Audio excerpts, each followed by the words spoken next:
In Canada, one woman is killed in a violent act every other day.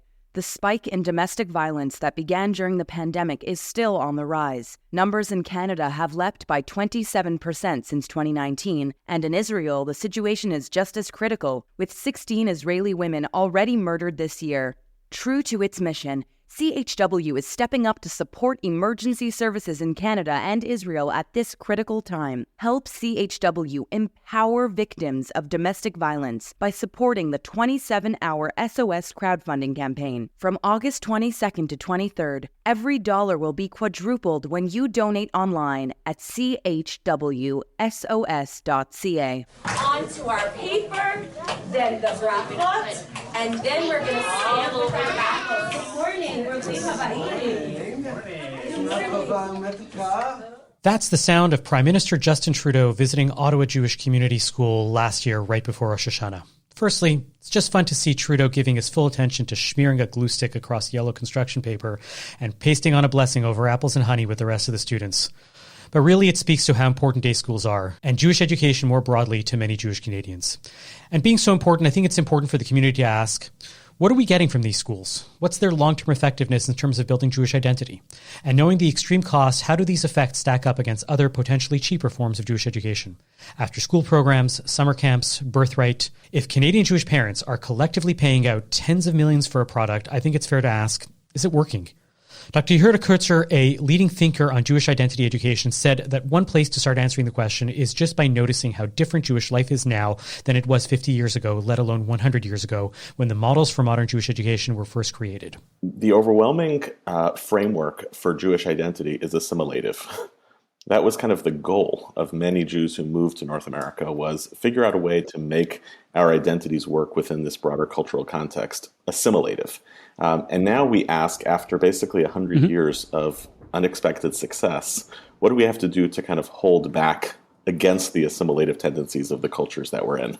And so all of Jewish education is weirdly kind of on the defensive against a project that we collectively kind of agreed to do.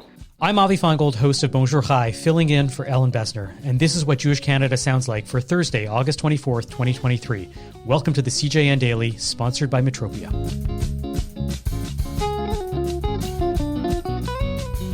Back when I spoke with Yehudah, he was president of the Shalom Hartman Institute of North America. This summer, after Montrealer Rabbi Donniel Hartman announced he was retiring, Yehudah stepped into his spot as president of the Shalom Hartman International organization.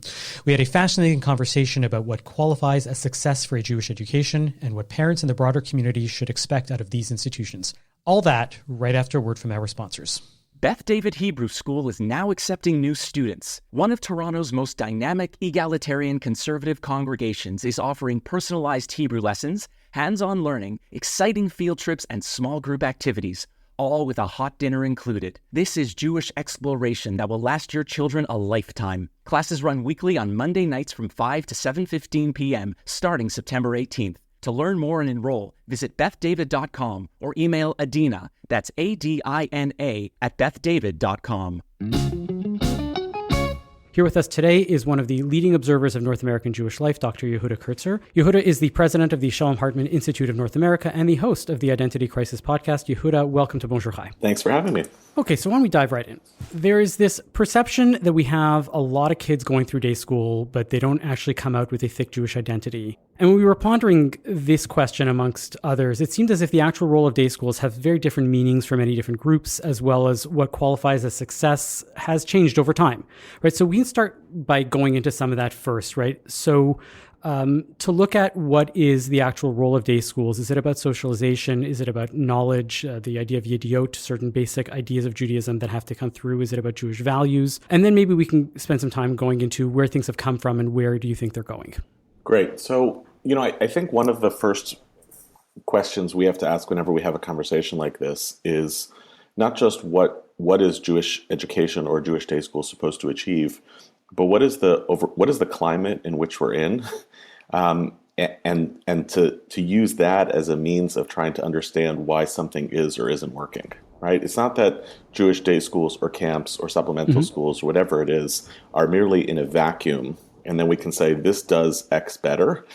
We have to notice the environment that we're in. In America in particular, probably more than Canada, but I think it's true across North America. The overwhelming framework for Jewish identity is assimilative. That was kind of the goal of many Jews who moved to North America, was figure out a way to make our identities work within this broader cultural context, assimilative.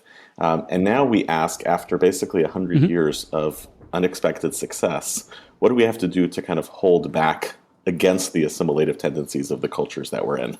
And so all of Jewish education is weirdly kind of on the defensive against a project that we collectively kind of agreed to do. I always used to say that we are actually the least assimilated point in history, right? We have the fewest number of people that are, quote unquote, going off the derech or leaving, Judaism in general, because we have the ability to have loose ties, right, in a modern era, and that never existed. That many people left than we ever imagined, but you never heard from them again. And now all of a sudden, day schools are dealing with this role of saying, well, loose ties is something that we want, but how do we want to reframe that? We need tighter, we need thicker ties than that, and how loose and versus how tight, and that's the framework that we're existing in. Yeah, and look, we all of us have available to around us communities of Jews who have responded to the conditions in which we're living by saying, no, the best way to do this is to completely separate ourselves, create social and cultural boundaries between us and the surrounding culture. The challenge emerges for those of us who don't identify as Haredi, as ultra-Orthodox Jews, to say, how much do we want of social and cultural differentiation, and how much do we want of social and cultural assimilation and integration? And that's the essential problem that I think all frameworks of Jewish identity are trying to, or Jewish education are trying to deal with. So then when it comes to, let's say, K through 12 education, right, then what you're saying is that the question needs to be asked of what do we expect of day schools in terms of how thick the identity they want and versus how, assimilative they want it to be. That's right. And what choices are we as parents, or we as educators, what conscious trades are we willing to make, and what choices are we making in order to achieve what end? In other words, you can't simply say, okay, let's make a chart. Which of these works more? Day schools, camp, supplemental schools. Well, works more to achieve what?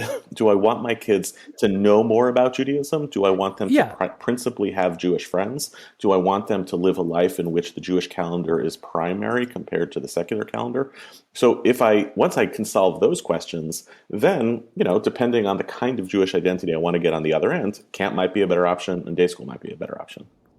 I get the sense that this wasn't always the case, though, that historically day school was either because we weren't allowed into the right elite institutions, right, at high school levels, or because of the knowledge factor, right, and knowledge and values. And we didn't think nearly as much about socialization and these loose ties versus stronger ties. Is that the case? Are we, actually thinking about these things more than we ever have before? When I went to a yeshiva, so it's different. I went to a very Haredi yeshiva, but when I was around, the sense was that day school was primarily about learning, right? Because you couldn't get Gemara in a public school, and most people weren't going to do it in the afternoon or the evening. Then go to a Jewish day school. Is that really way off? And this is not at all the first time that we think about this in this way? Well, I'm not a historian of this, so I don't want to totally speculate on it. I think there are two things that feel totally different about now. One is, as you indicated, talking about day school education in the 1940s and 1950s in America means talking about a time when the capacity for American Jewish assimilation is totally different. And so the choices around socialization are really different. And the second thing that I think we're only about 100 years into this. So by Jewish standards, that's like yesterday, of societies in which our expectation is that all of our children are deserving of, and that it's our obligation to provide them with a comprehensive and world-class education. But go back 200 years, that's certainly not the case, not for girls, but certainly not for all boys. So it's not surprising to me that we are still working out now the question of what does it mean to provide our children with a Jewish education, both from the perspective of how quickly our capacity to assimilate, to live flourishing lives without necessarily needing the stuff of our culture or our tradition in order to flourish as human beings, and still trying to figure out what does universal education for our children mean?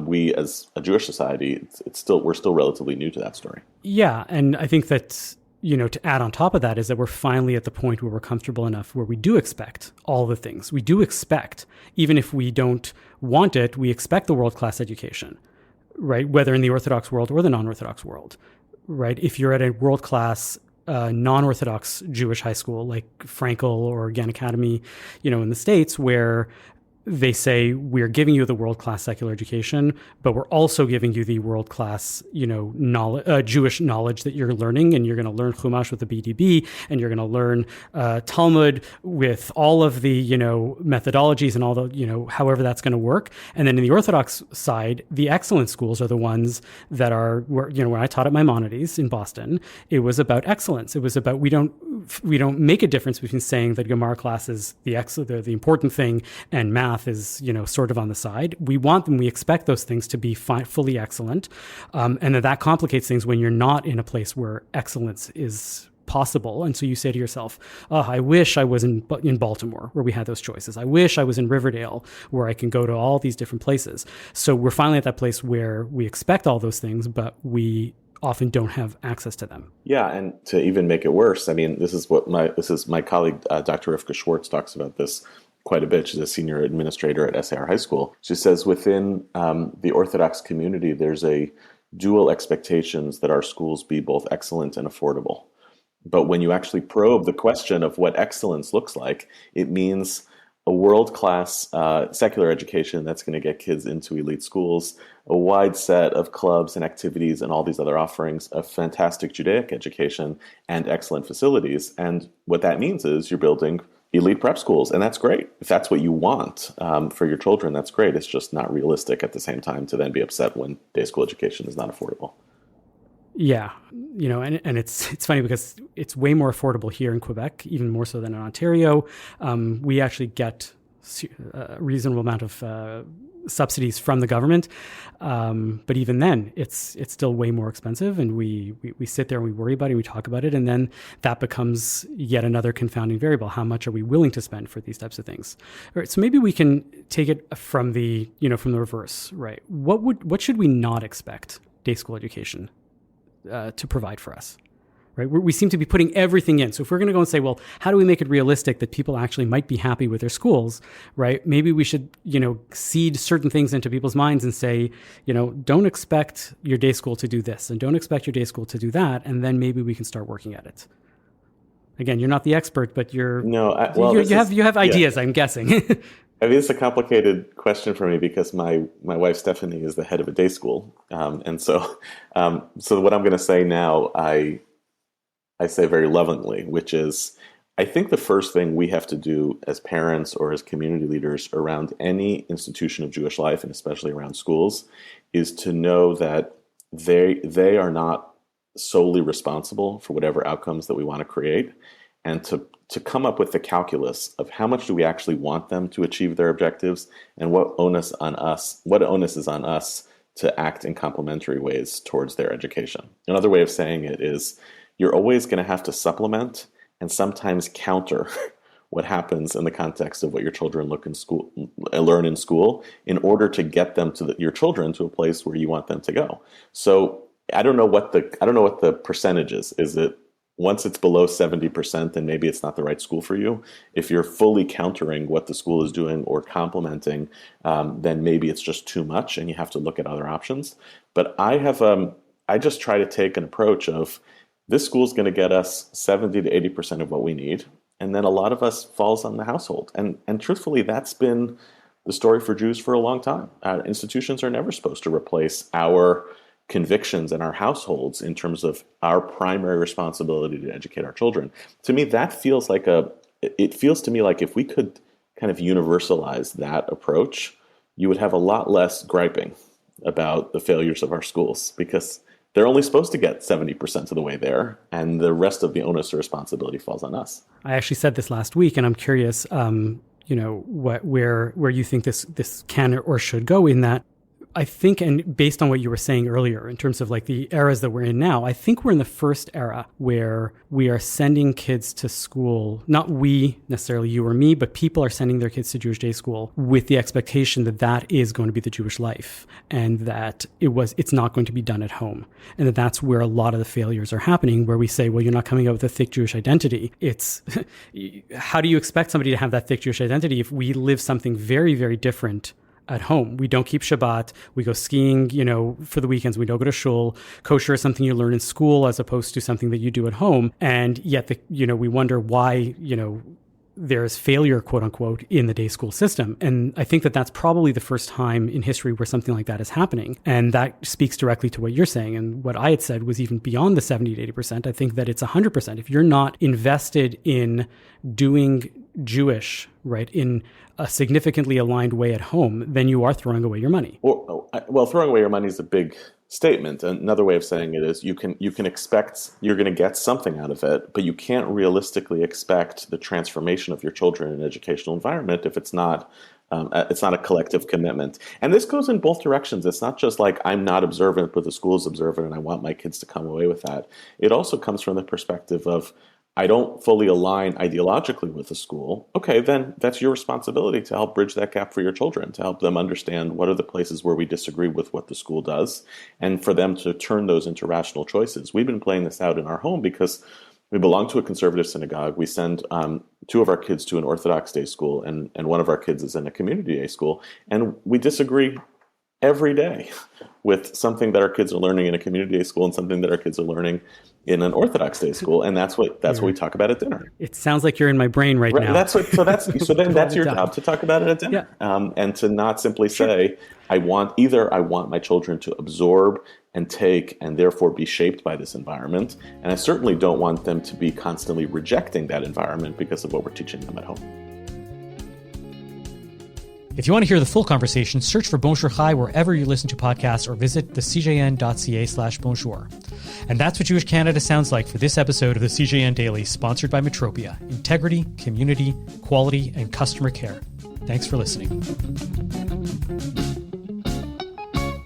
Jewish comedy legend Modi and Hasidic rapper Nissim Black are coming to Toronto to perform live at UJA's campaign launch on September 7th. Visit jewishtoronto.com to get your tickets today. Don't miss Modi and Nissim Black on September 7th. Go to jewishtoronto.com for your ticket today.